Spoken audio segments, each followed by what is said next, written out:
12 minutos de la mañana. Gracias por acompañarnos en la señal de éxitos. Estamos llegando desde Caracas a todo el país a través de nuestras emisoras y de nuestro circuito. Transmitimos a través de mundour.com y de nuestras aplicaciones en video también. Arranca hoy, de hecho, el último cuatrimestre del año. Septiembre, octubre, noviembre, diciembre. Sí, el último cuatrimestre del año. Y habría que decir que este año se ha visto afectado de nuevo el bolsillo del venezolano a raíz de la devaluación del bolívar frente al dólar como unidad de cuenta. Cierto que ya no se usan tantas divisas como en el pasado, eso es verdad. Cierto que no circulan tantos dólares como en el pasado, también es cierto. Pero todavía casi todo se calcula en dólares. Y no entremos en detalles de nuevo del por qué se calcula todo en dólares. Eso es tema para otra conversación, pero que ya lo hemos tratado. Volviendo al punto. Y utilizando la tasa que publica el Banco Central de Venezuela, el 1 de enero de este año la divisa, el dólar, se ubicaba en 52 bolívares 03. 52,03, 1 de enero de este año. Hoy está en 148,44. 96,41 bolívares más. Conclusión. En los primeros 8 meses del año, el bolívar se ha devaluado 185,3%. En este contexto, con esto sobre la mesa, damos la bienvenida a Luis Oliveros, economista, profesor universitario, decano de la Facultad de Ciencias Económicas y Sociales de la Universidad Metropolitana. Luis, bienvenido, ¿cómo estás? ¿Cómo estás, Román? ¿Cómo te va? Bien, encantado de tenerte en el estudio. Luis, el impacto en el poder adquisitivo del que yo hablaba en la introducción se explica por, este aumento del precio de la divisa en 185% y unos salarios que están estancados, de hecho, desde hace mucho y apenas modificado a través de algún ajuste en uno de los bonos. ¿Eso es así? Sí. Esa es la explicación. Sí, lamentablemente la tasa de cambio tiene un efecto directo, sobre todo en el tema inflacionario en Venezuela. Los números que tú dices, casi se ha triplicado lo que es la tasa de cambio en Venezuela, de ese 52 a casi 150, que deberíamos alcanzarlo esta semana. Y sí, lamentablemente hay un problema cambiario y no se puede esconder, o sea, no es que nos estamos inventando un problema. Y viene el problema desde el año pasado. Más o menos agosto, septiembre del año pasado, tuvimos 8 meses del 2024 con una tasa de cambio casi fija. Sí, y una inflación acumulada de 12%. La variación fue de 0,69. Ya después las cosas cambiaron, ¿no? Y cambiaron para mal. Hay un tema importante cambiario. La tasa de cambio del Banco Central ha aumentado en el número que tú dijiste. Un incremento de 189, una devaluación, estamos hablando una devaluación del 67, 66%, casi 2/3, ¿no? Sin duda hay un problema, el gobierno lo ha hablado, la vicepresidenta lo ha hablado, y bueno, el mercado está esperando medidas que se han estado tomando algunas cosas, el tema cripto y todo esto, pero falta mucho, ¿no? Falta mucho porque ciertamente la tasa de cambio, que es afectada por muchas cosas, es una variable que está afectada por muchas cosas, entre otras cosas en Venezuela por el tema petrolero. Hay una caída en el precio del petróleo, si tienes incertidumbre en el tema petrolero, el tema de las licencias que lo hemos vivido, que si Chevron se iba, que si no se va, pero que ahora la licencia es muy distinta a la que teníamos. Bueno, todo eso va sumando. Y algo que tú dijiste al inicio, ¿no? La cantidad de dólares que circulan en la economía ha disminuido, pero seguimos pensando en divisas. Sí, claro. Seguimos pensando en eso, y tú lo dijiste muy bien. Aquí la pregunta es, faltan medidas, el mercado está esperando medidas, uno está esperando medidas, pero sin lugar a dudas es un problema que hay que resolver. Yo te diría que es el principal problema hoy económico en Venezuela. Fíjate, la semana pasada, Luis Oliveros con nosotros, la semana pasada se comentaba, hace 2 semanas ya se comentaba que en aquella primera reunión con Nicolás Maduro que fue transmitida en cadena nacional y luego otra con Delcy Rodríguez, se anunciarían medidas económicas. Sí. Era lo que se especulaba, lo que se comentaba. Sí. No ocurrió. Sin duda son necesarias, por lo que tú dices y por esta realidad que acabamos de describir. ¿Qué debería anunciarse? Wow. O sea, ya, entre el que debería, dentro del marco de la sensatez, claro, ¿qué debería anunciarse? Pongámoslo en 2 niveles. Dentro del mismo esquema que ha manejado el gobierno históricamente, o, rompiendo la inercia de los años y aplicando lo que los expertos, lo que ustedes indican. En esos 2 escenarios, ¿qué debería anunciarse? Sí, a ver, sin duda la política cambiaria debe cambiar, ¿no? Este camino que estamos siguiendo tiene que tener un cambio. En julio, el gobierno empezó ¿sabes que el gobierno con el tema de las sanciones está vendiendo petróleo a China y China está empezando a pagar, o por lo menos los que le compran petróleo a Venezuela están empezando a pagar en USDT, en cripto. Y ya hay un mercado cripto que se está estableciendo, todavía le falta mucho, Yo no te diría que en pañales, pero está dando sus primeros pasos, ¿no? Tiene como un Román Ignacio, está empezando a crecer, hay que tenerle cuidado pero ya está empezando. No me Ya. gusta la comparación, pero está. No, vale, pero es para que la gente entienda que es un muchachito que ya está sano, que está caminando, y que le va a ir muy bien. Pero está caminando, le falta mucho todavía, le falta el desarrollo, porque la nueva licencia Chevron no va a generar el flujo de caja en divisa que te generaba antes. ¿Ok? ¿Te acuerdas que, bueno, Chevron hacía caja, parte para el pozo, parte para pagarse su deuda y parte para el mercado cambiario? Entonces, y mal que bien, aunque mucha gente se molestaba, funcionaba. Porque iba para el pozo, generaba inversión al pozo, adicionalmente pagaba su deuda, que es parte importante para Chevron, pero generaba divisas en el mercado cambiario. Ahora eso no va a ser así, por lo menos la información que uno tiene, porque todavía no se tiene totalmente toda la con este acuerdo privado y tal. Sí.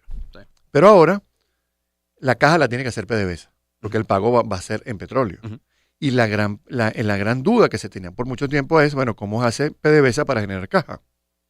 Y esa caja la genera vendiendo petróleo, pero lo vende en mercados donde hay sanciones, ¿no? Lo vende en mercados donde tiene que vender a descuento. Ahora, pero fíjate, y ahora sigues con el análisis, pero es que pese a esta turbulencia del tema de Chevron viene operando, de pronto se le dice no se va a renovar la licencia, se llega a este acuerdo privado, pese a esa turbulencia no ha bajado la inyección, la intervención del Banco Central. Claro, porque... Algo se estará haciendo bien. Ojo, si tienes como bien ese esquema. O sea, si el esquema también lo sigue haciendo bien. Claro, pero ese esquema tiene un problema y es que la generación de divisas va a disminuir, porque tu generación de caja está disminuyendo. Ya. China te vende con descuento, ya antes vendías a full price. Ahora tienes el producto. Yo digo que es el segundo peor escenario. El primer peor escenario es que Chevron se haya ido. El segundo peor es que tengas tú que vender el petróleo con todas las limitaciones que tienes para la venta. La buena noticia de todo esto es que China, el último número que tenemos es que 96% de las ventas de petróleo de Venezuela las hacen con China. No sabemos qué precio, es un precio con descuento. Es un descuento manejable, sí, pero es descuento. ¿Mantenemos deuda con China? Sí se mantiene deuda con China, es una deuda importante, pero por lo que se sabe, no se está amortizando. Con todos los problemas que tiene el país. Entonces, ahora tienes que buscar otros esquemas de intervención cambiaria, porque la cantidad de stock que tienes en dólares te está disminuyendo, porque no estás generando dólares, estás generando cripto. Bueno, tienes que buscar la manera de que este mercado empiece a ver con buenos ojos cripto, que lo está viendo. Hay muchas empresas que lo están viendo. Pero eso te iba a preguntar quiénes eran los actores, pero déjalo para más adelante. No, me da un besito de agua, por favor. Mira, eso es un chiste interno entre Román y yo. Mira, te tengo té, te tengo agua. No, agua cuando puedan. Entonces, a ver, pero tiene que haber un cambio en el mercado. Porque el mercado ya te dijo, mira, esto no está funcionando. Porque el objetivo del mercado debe ser estabilidad en la tasa de cambio. Si tú tienes estabilidad en la tasa de cambio, tienes estabilidad en la inflación. Bueno, así es como yo lo vería, un policymaker lo vería así. Y yo no creo, en agosto la tasa de cambio aumentó 18%. Ahí hay un problema, hay un problema a resolver. A ver, ¿qué empezaría yo a hacer? Le di como 17 vueltas para caer en eso. ¿Sí? Yo empezaría mira, cuando Venezuela dolarizó, cuando empezó a darle más gasolina a esa dolarización, las cosas empezaron un poquito a estabilizarse, ¿no? Yo creo que ese experimento de desdolarizar, de tratar de buscar las maneras de generar incentivos para que disminuyera la dolarización, hoy tiene que revertirse. Hay que ser pragmático. Y aunque no tienes dólares, bueno, ese que no tienes dólares, bueno, tienes que dolarizar. Y siempre se dijo que no era suficiente, que deberíamos estar hablando, por ejemplo, en préstamos en dólares. Bueno, es que voy un poquito más allá. Yo diría, tienes un problema. Tienes que empezar en... Muchas gracias. Gracias. Tienes que empezar a pensar en préstamos en dólares, pero tienes que empezar a pensar en revisar, por ejemplo, qué es el precio de la gasolina. No tiene sentido en un problema, en un escenario en el cual tú tienes un déficit, estás atravesando problemas, seguir regalando gasolina. Pero regalando. Sí, porque hay un porcentaje que la estás regalando. Exacto, no revisar la internacional, la dolarizada. El 0.50 no, pero revisar la que está en cero. Porque si no, entonces... No, pero no, ya, pero tú me hiciste una pregunta. No, claro, pero es que, claro, cuando hablas de revisar la gasolina, o sea, cuando un galón de gasolina te puede costar entre 2 y 3 dólares, dependiendo de la temporada en los Estados Unidos, galón son casi 4 litros. No, claro. O sea, que el litro está en 0.50. No toques la 0.50. Ok. Pero hay una que está en cero, porque la están regalando. O sea, no es que está en cero, pues tiene un precio en bolívares. Marginal. Marginal, está en cero, que te genera cualquier cantidad de... ¿Sabemos qué? Bueno, Yo lo que te digo es, tú tienes una pintura y tienes un problema económico que tienes que empezar a resolver. Y tienes que resolver con varias cosas. Tú hablabas del tema de los créditos en dólares. Eso. La banca venezolana está preparada. Y la banca venezolana, tú ves los niveles de los créditos que no se están pagando y están bastante bajos. La cartera de crédito está aumentando. O sea, tienes un tema económico que permitiría eso, porque aparte tienes los créditos están indexados. Ujú. O sea, dar el paso, yo creo que pudieras empezar con cierto porcentaje de ese total de la cartera. Pero te dije también el tema del precio de la gasolina, por ponerte un ejemplo, porque Ujú. tienes un déficit fiscal. El déficit fiscal también te ayuda a que haya inflación. O sea, tú tienes que buscar la manera de disminuir quiénes te están generando esos problemas económicos. Y uno de esos es, mira, yo te puedo asegurar que PDVSA, regalando la gasolina, tiene un déficit, tiene un problema que alguien tiene que venir a ayudarlo. Entonces, eso es saneando la economía. ¿Es doloroso? Sí. ¿Es necesario? Yo creo que sí. Inflacionario. Inflacionario, mira, el aumentar Cuando el hablas de precio, todo se transporta vía terrestre en el país. sí, pero el costo, ya ese costo, o sea, muchas de las empresas que tú le haces publicidad, ya ellos tienen en su costo un costo de energía. Ellos no van a hacer la cola para el diésel a cero, el cero regalado o la gasolina a cero regalado. Ya ellos están cobrando, ya ellos están pagando por esa energía. Siempre ha habido un mito de que si aumentas la gasolina, automáticamente se va a disparar la inflación. Ujú. Y aunque ocurra que no va a pasar, pasará un mes. Después se estabiliza. La idea es que lo que pierde el gobierno, estoy poniendo un ejemplo, porque ahorita todo el mundo Sí. se va a quedar con la pregunta de la gasolina, porque eso es como, Sí, sí. cuando tú le dices a la gente, aumenta el precio de la gasolina, bueno, la gente piensa que... Sí. Pero es así, y tenemos mitos políticos de que el precio, hoy tiene cero costo político aumentar el precio de la gasolina. ¿Cómo tiene el tema de la dolarización? Yo creo que hacia allá tenemos que ir. Yo sé que los asesores económicos, algunos asesores económicos del gobierno, no les gusta la dolarización. Pero es que en Venezuela tienes un problema muy grave y no has podido romper el chip inflacionario que está ligado al tema de la moneda nacional. ¿Qué vas a hacer? Otra reconversión, cambiar la moneda. No, tienes un problema fiscal que tienes que resolver, pero también tienes un tema de percepción. Entonces, cuando dolarizaste, mira que yo siempre estuve en desacuerdo con el tema de la dolarización, pero en Venezuela hay pocos caminos que tú tienes en la coyuntura actual tienes pocos caminos, y el tema de la inflación es un problema importante. Ahora, Luis Oliveros, nuestro invitado, no hemos hablado del ingreso real de los venezolanos, ¿no? Y no será solo con un merecido y justo aumento salarial, cómo mejorar las condiciones, el poder adquisitivo de los venezolanos. Mira, a ver, siempre hemos hablado y tú siempre tienes colegas aquí que el ingreso de la gente no lo mejoras con un anuncio un lunes 1 de septiembre. Ahora todo el mundo va a ganar $1,000. No, eso primero es inviable y en segundo lugar eso no es sostenible, eso no lo puedes lograr. Tienes que mejorar el tema de la productividad, pero está atado al tema del crecimiento económico. Si tú no creces, si tú no hay más empresas, y tú tienes que generar incentivos para que eso ocurra. Y, oye, ciertamente, según cifras del gobierno, hay un crecimiento interesante. Ahora, el punto es, el crecimiento interesante te está generando mejoras en los ingresos, donde se han bolivarizado, porque la gente no tiene dólares, porque obviamente se han bolivarizado. Pero ¿cómo mantienes un ingreso acorde con lo que la gente necesita cuando tienes un problema cambiario como el que tienes? O sea, yo creo que esa semilla ahí, ese problema que tú tienes que acabarlo, tienes que atacarlo. Y tienes que atacarlo urgentemente, porque aparte, tú hablabas con Daniel Lajud hace 2 semanas, hace una semana, y te decía algo que a los economistas nos preocupa mucho. Agosto es vacaciones, agosto no es de incremento. O sea, y no es porque la gente se afloja, es porque, bueno, es coyuntural, es todo esto.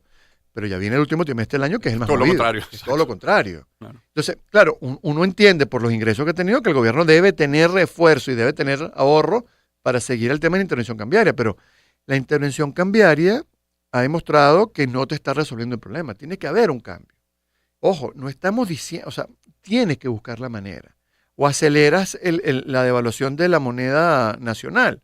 Sí, pero eso es hambre para hoy, pan para hoy, hambre para mañana. O sea, tienes que buscar mecanismos para que eso se estabilice. Y si no se hicieran anuncios, si no hubiera un cambio, y entendiendo que este último trimestre, sobre todo no tanto cuatrimestre, pero el último trimestre del año, particularmente noviembre y diciembre, suelen ser inflacionarios. Estacionalmente suele serlo. ¿Qué esperarías de la moneda para estos? No, lo mismo que está pasando. Lo mismo. O sea, aumentos, pequeños aumentos, pero sostenidos. Sí. Aquí la clave es, tal vez estamos viendo, bueno, ya el tema de la incertidumbre que teníamos en abril y mayo con la licencia de Chevron, está más o menos clara, ¿no? Ya tenemos licencia, una licencia muy distinta. El gobierno está vendiendo más petróleo porque la producción está aumentando a niveles que tú dices, bueno, 2 millones de barriles para el corto plazo. Hay un incremento en la producción, lo cual es bueno. Ya sabemos a quién se le está vendiendo, se está colocando una parte en Estados Unidos. Son como 80.000 barriles, el último que de 0,80.000, es una maravilla, pero el resto se lo está colocando a China, lo está vendiendo. Vamos a ver más movimiento cripto, vamos a ver un conjunto de cosas. A lo mejor el gobierno puede colocar más petróleo y puede colocar más dólares. Bueno, a lo mejor eso va a compensar la demanda estacional que vamos a tener en los últimos trimestres del año, pero falta algo más. Las empresas tradicionales, las de historia en Venezuela, la banca, que ha sido siempre tan solidaria, robusta, eficiente, sólida, están viendo en el mundo cripto una opción. Claro que sí, tal vez no todas, porque el mundo cripto para muchos les genera miedo, un tema de compliance, un tema de volatilidad. También hay muy poca educación con el tema cripto, ¿no? Mucha gente cree, cripto es Bitcoin, que puede subir hoy 20, no, hay stablecoins que se mantienen bastante estables, que están atados al dólar, ese tipo de cosas, que ya es donde uno está diciendo que se debe ir. Pero yo creo que a la larga, es un camino que van a tener que recorrer la mayoría. No voy a decir todas, porque siempre habrá gente que diga, yo por ahí no me voy a meter. Sí. Pero a la larga sí, porque este es un ecosistema que está empezando, un ecosistema que está mejorando, que se está desarrollando y que para allá vamos a ir, porque es una salida. Mientras recibamos venta de crudo con cripto, ahí va a haber una salida. Ahora, hay un problema, sanciones, obviamente. Sanciones te generan inconvenientes porque tú no tienes libertad en el mercado financiero internacional para moverte. La cripto te puede ayudar por el tema de la lanzabilidad, todo eso, pero también te genera, ¿sabes? Te genera más ruido. Luis, gracias por la visita. No, vale, gracias a ti. No te tomaste toda el agua tampoco. No, era solamente un sorbito, por la pregunta. Le pasa el trago amargo. Luis Oliveros es economista, es profesor universitario, decano de la Facultad de Ciencias Económicas y Sociales de la Universidad Metropolitana. Le ponemos música, puede ser esto de Shania Twain, ya por título, eso no me impresiona mucho. Encuentro de generaciones. Éxitos. Caracas, Valencia, Maracay, Puerto La Cruz, Puerto Ordaz, Barquisimeto, El Vigía, Mérida, Táchira, Margarita, Maracaibo, Maturín. Guarenas, Guatire. Éxitos. Sonidos en primera fila.